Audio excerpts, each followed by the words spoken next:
If you are a civilian and you are in this country, Nigeria, please listen to me, because this video is specifically for you guys. Because there are these 3 common mistakes that some of you used to make on a daily basis, and some of you used to do them out of ignorance, while some of you used to do them out of cruise, just to catch cruise. Some of you will be doing them without knowing that we, the security personnel, used to sense some of those things as threats. Some of those things are threats to us, but some of you may not know, and you may be doing them out of ignorance or out of catching cruise. The first one is this unlawful wearing of armed forces uniform. If you know that you are a civilian in this country, Nigeria, or you are not serving in any arm of the armed forces, please avoid anything armed forces uniform, or anything that looks like them, or anything that mimics them. I know some of you will be like, but in UK their citizens used to wear theirs and nothing happens. In US their citizens used to wear theirs and nothing happens. Even in Ghana here, their citizens used to wear theirs and nothing happens. Bro, Ghana is a different country. Nigeria is another country. UK is a different country. Such is also how US is another country. And every country has her own constitutions. Such is also how Nigeria has hers. And in our own constitution here in Nigeria, it is stated there in section 110 of the Criminal Code that if you are not a serving personnel of the armed forces, you should not put on the armed forces uniform or anything that looks like them or anything that mimics them.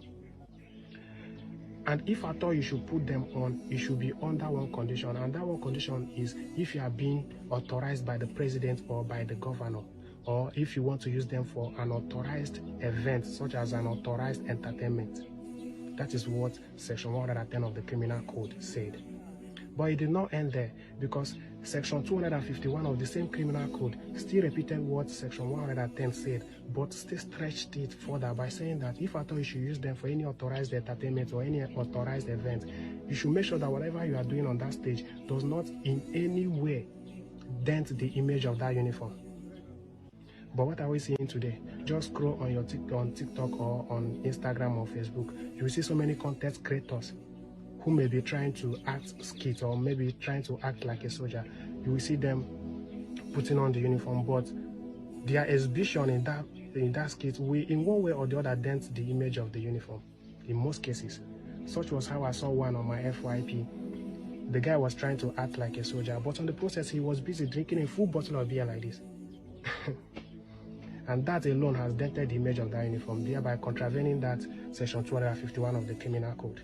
See, I understand the fact that most of you are using them for skits, just to put food on your table. We understand that fact. But if at all you want to use them for anything, even if it is authorized entertainment, please seek advice and directions from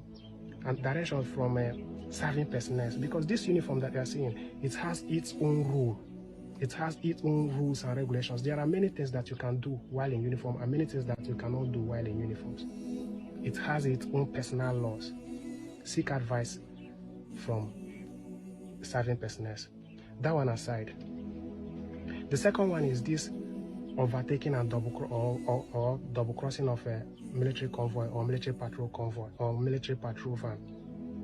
And you see these two moments, anytime the security personnel are on convoy, they used to be very security conscious anytime they are on convoy and anytime they are on patrol. So anytime that you see military convoy or military patrol van, if at all you want to overtake them, please signal them that you want to overtake them. If they signal you to overtake them, then fine, you can overtake them. Don't go and put here and say that you want to overtake them just like that. It is a threat to them. They will sense it as threat.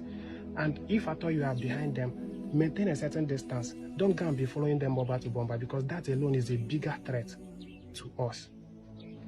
Because, for example, in this place that I am at, in this northeast, I've witnessed it in several occasions where, because it is suicide bombers that normally do that kind of thing.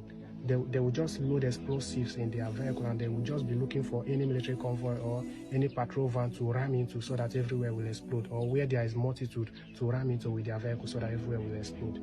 You see suicide bombers, you see some terrorists, you see kidnappers. Anytime they just want to attack a convoy, that is the format they normally use. As if they want to overtake, they will now ram into you guys. So we sense most of those things as threat. Please be careful. That one aside. Then the third one, you see this third one, this is the most deadly one that can easily take your life if care is not taken. But I will tell you this one in form of story so that you can completely understand what I'm saying. You will understand every bit of it. There was a day that I was on duty at one of our checkpoints at night. That was around 1 to 2 a.m. I was the one on duty, so my colleagues were just giving me covering fire. So we saw a vehicle coming that night. We saw a vehicle approaching. So just before getting to our searching point, the vehicle stopped there. That was about 2 posts away from our checkpoint. The vehicle was just there. The light was dimmed. So that alone, the vehicle spent almost 5 minutes before approaching again.